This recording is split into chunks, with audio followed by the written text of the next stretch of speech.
Hi, I'm Mara Webster with In Creative Company, and today I'm excited to be talking about the TV series The Z Suite. I'm joined today by cast members Madison Shamoun, Spencer Stevenson, Anna Bezahler, and Evan Marsh. And Madison, in starting with you and talking a little bit about your character Kriska, she's someone who comes across so intelligent, incredibly ambitious, and very driven. And I was interested in just your character development process and really building that into being a large central part of who she is in this show. Yeah, I mean, they've heard me say this like a billion times now, but I kind of based her around three different people and like her ambition, her Delulu, and then her kind of sparkly, bubbly, girly pop nature kind of was inspired by Tracy Flick from Election Day and then Mary Tyler Moore and Elle Woods. So that's kind of like the Kriska secret sauce combination. I love that. And Spencer, in playing Elliot, he describes himself as having time blindness when he's late to a meeting, or, when we first meet him, he's at a coffee shop and has no awareness of the fact there's an entire line of people being held up behind him. And I was just interested in finding the rhythm and finding the pacing and energy of a character who very much exists at his own pace throughout his day to day. Yeah, he definitely, Elliot takes up space and loves taking up space. I think he thrives with that. I also know people personally like that Elliot represents in the real world. He also represents a version of myself. So I just fell in love with like him as a whole. Yeah. I love that. Anna, in talking about Clem as a character, their reasons for not sleeping at night are things like climate change versus being stressed about their job. And, they come across as someone who's very empathetic to the world around them. And so I was interested in kind of how you found those moments where they feel more engaged in things versus those moments where they're a bit more disinterested because they're not always good at hiding it. Totally, yeah. I feel like they are very um they're all in on what they care about. And the thing that I found while I was doing it and that I also like connected to is like their guiding force is like friendship. And so I just would like play into that whenever I was trying to find like the energy for Clem to like have a shift and care more about work. It was usually for the sake of Kriska, to be honest. And like that was enough for me to go off of because, like you say, they're so empathetic and like caring about their friends, but not about work. And on the other side of the spectrum for you, Evan, Minnesota Matt, I just immediately was struck by this golden retriever energy that he has, where he constantly wants to show up, he constantly wants to be in the room, and even though he's knocked back, 99 out of 100 times, he'll still keep showing up. And so, how did you find his energy and just that kind of optimism and hopefulness that exudes from him at every moment? A lot of it is me. I'm a very optimistic, hopeful person, but I'd be lying if I said the comparisons as an actor where you just have to keep trying, and eventually something will hit didn't play a role. I know that life well. And as far as the golden retriever stuff goes, I do think, though dumbed down a bit, a lot of that is me, and that is sort of if I wasn't holding back sometimes, I think I would be entering the room a lot more like Minnesota Matt than I do. So wasn't far from home. You're welcome to. Yeah. Okay, great. Hey guys. I love the point that you were bringing up, Anna, about that drive and that focus very much being friendship. And so for you, Madison, Spencer, and Anna, I was interested in how the three of you kind of collectively use that for a lot of your characters' motivations, because it's very much about the three of them having each other's backs in a lot of instances as well. Yeah, one of like the first things that Katie, our showrunner, said to me is that Anna and Spencer's characters are Kriska's solar system. Like if one of us is out of orbit, we're all kind of out of whack and like we all rely on each other and need each other. So that was something that I was just kind of playing with and working off of. And then I think it also like organically was happening on set between us three as like Yeah. human beings. And so it like was kind of easy to play, Yeah. kind of like caring and having each other's back. Yeah. We definitely like created a friendship outside of the show as well. So it was kind of easy to just like transition that onto screen. I mean, Evan, I was curious about your perspective about Minnesota's Matt's and his life outside, because you get the sense that there's kind of certain online kind of like role play games that he loves playing, and maybe he has a community there, but it feels like he's very much shut off from everyone in work. And I was just curious if you kind of felt like he had a community outside of work, even though he doesn't necessarily seem to have found that within his colleagues yet. I Minnesota Matt definitely not only has a community outside of work, but he thrives in it. He is, with Dungeons and Dragons and such, I think he really gets to role play a lot of what he wishes was coming to reality in real life. You get to see a bit of that. I don't want to spoil anything, and maybe I'll get fired for this, but you get to see that with myself and Mark McKinney's character, and you get to kind of get a bit of a perspective into more of what Minnesota Matt deals with outside of work. And I like to believe that he's sort of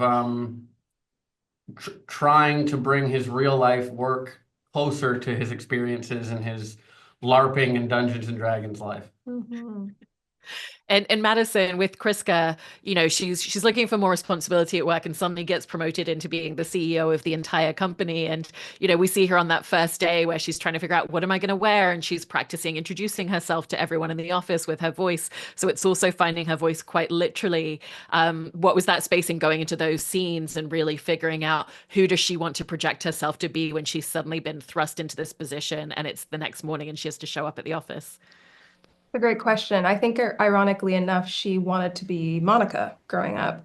And it's funny that she gets all this responsibility that she feels she's ready for, but she's like a wee bit delulu. It's almost like when you're younger and you really want to drive and get behind the wheel, and then you do, and you get into your first accident, and you're like, oh, okay, I didn't know it was like this. Mhm. And so that's how I would describe Kriska in season 1. A bit of a car crash. But beautiful disaster, Yeah. in the words of Kelly Clarkson. The words of Miss Kelly. I love that. Anna, did you view Clem as someone who's quite conflict avoidant, because they're suddenly put in charge of all of the departments and they don't even necessarily know what that means yet? And the first time that we see them asked to mediate a situation, it's, I'm gonna have to call my mom and see what she says, rather than wanting to be in the middle of it myself. Yeah, absolutely. I think Clem is very conflict avoidant. I think Clem's like, if we're not having a good time, like, why are we doing this at all? Which is like a lesson that they learn throughout the season, that sometimes every once in a while you have to work just a little bit. But yeah, I think they're definitely conflict avoidant. And Spencer, with your character as well, he's put in charge of budgeting and has to ask the question, what is a budget? And so how did you want to play into the comedic space of someone who's suddenly been thrust into this position, given this responsibility by his friend, and wants to do good by her, but doesn't actually know what he's doing? Yeah, I think with Elliot, image is like a big thing for him, and like how he's perceived, but also he stands tall and like not really giving an F about people's opinions, but I know he cares deep down. And he loves attention. So I mean, Elliot does not like to work at all. Like, the work ethic does not exist for him unless it's something creative. But when it comes to budgeting, I think regardless of like what he actually needed to do, I think it was just like, didn't want to upset this one. And also it's kind of exciting that we're in this role, but also are we in this role? Like, what's going on? You know what I mean? And so I don't think he actually took it, he's like taking it seriously. And then obviously throughout the show, you kind of see where, girl, it's getting serious. Yeah. Like, you have to step up. It is interesting because a lot of the Gen Z stuff can be sort of a fake it till you make it thing. But then if you're in charge of budgeting, it's like, that's proof you can't fake it. Yeah, like, there's no faking it's gonna blow up your face, right? Exactly. And I know that Katie was very specific about the language for your characters and making sure that it felt very generationally specific given the themes of the show. And I was just interested in how you found the dialogue really reflected that, given that she had made sure that she had other people in the writer's room that could be like, actually, this is a word that someone would use to talk to their friend. Katie created a space that was the most open and accepting, and like there were no wrong choices or questions. And especially with like being a queer man. And I'm also in Gen Z, like obviously some things you're like, oh, it's not Gen Z, like you might have to be like, about that. Katie created the space where it was easy to like just bring up something and go try it. Let's see if it works. Who knows? Maybe that's the best one we're gonna get. And you know what? That just came out of nowhere. So she runs the ship splendidly. Yeah. Wonderfully. Wonderfully.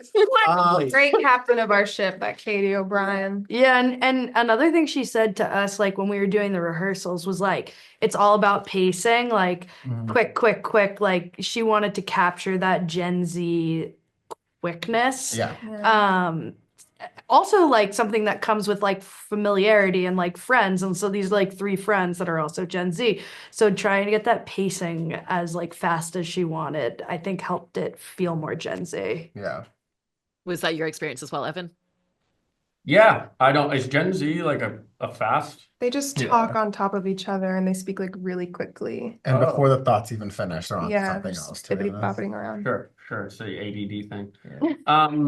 No, but like, as I was playing a millennial, which I am, I thought it was spot on. I was quite impressed with how how genuine each generation was written for. It didn't feel ever. Sometimes you get a script or an audition for something and it's like someone writing that doesn't have any experience with what they're writing for, and that didn't feel this way at all in any of the scripts. And like you said, she surrounded her writing team with people in the know from each generation too, so I think she really knocked it out of the park.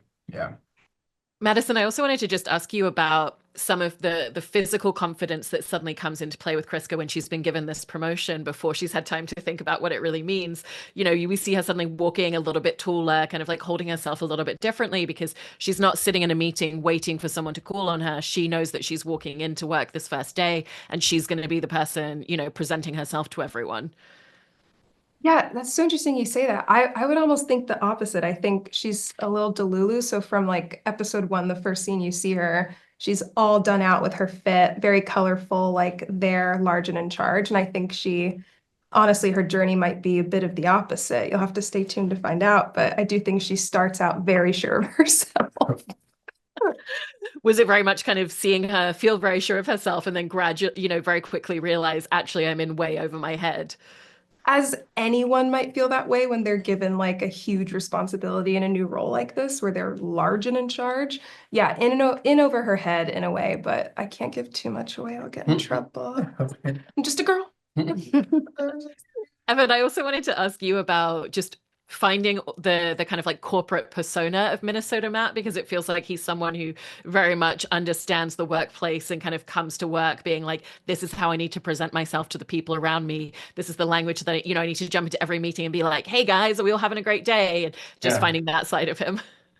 I think I see Minnesota Matt as a bit of a chameleon in that he certainly doesn't have an off switch, but he can sort of assess, if it's Gen Z and such, he knows what they might want and this and that, even though he misses the mark a lot of the time. And then, if I'm in a room with Lauren and Nico's characters, then maybe I got to be a little more professional, or I think this is what they want. And yeah, he misses the mark 9 times out of 10, but I think with coming from his LARPing and Dungeons and Dragons and stuff, I think for the character, sort of felt like it didn't need to be so exact, like this is the same guy, same guy, same guy. It felt like I could make really big swings with it, and it just hopefully lands because Minnesota Matt doesn't quite have his pulse on what the room's feeling at the time. But he tries so hard. Yeah, too hard. Tries so hard. Bless him. Bless his heart. Yeah. Spencer, you were bringing up before that obviously for Elliot, the way that he is perceived and projects himself into the world is really important. And so I wanted to ask you about some of the costumes and just those details coming together, because he has amazing outfits throughout the episodes. Yes, that is all thanks to Marisha Schwartz, who is our costume designer, and Dariush. They killed it from the start with my first fitting. They didn't want this character to be a caricature of someone. Yeah. It needed to feel grounded and genuine. And so I had a lot of, I got to work with them a lot, specifically like what would he feel comfortable in? and not just for it to be like a gag and that's tea. Like he should wear this. Like why is he wearing this? And like what is it serving today? So like even for like the first episode, and I'm like in like a my goth look, I would say. Strangely, we kind of like connected it to like Monica's funeral with the job that she had. So I was kind of sending her off and like, that's the end of that. And we didn't even like it, that's not written into the show, but that's kind of what we created. So every little piece that I'm wearing, like there's a story to tell for sure. And if you're not hearing it out of Elliot's mouth, you're seeing it on his body. Your outfits are wild. Yeah, and that's my favorite thing about the show is I've never been in pieces like that before. I typically do not wear outfits like that, so it was great to do that. And yeah, also anybody that can rock some heels, I go off. I give you everything because those are hard. They are hard to walk in, to exist in. So everyone go off. Props. And how about for the rest of you? What were some of the details that you found in your characters' costumes that really helped in terms of telling those stories? For me, we kind of wanted Monica and Kriska to share some similarities. So you might see like Lauren wearing 2 necklaces in silver, and I'll be wearing 2 necklaces in gold. Kriska's color we decided was red. So there's like red in almost every outfit she wears, even if it's just her red nails, because that was like her strong femme color, femme boss color.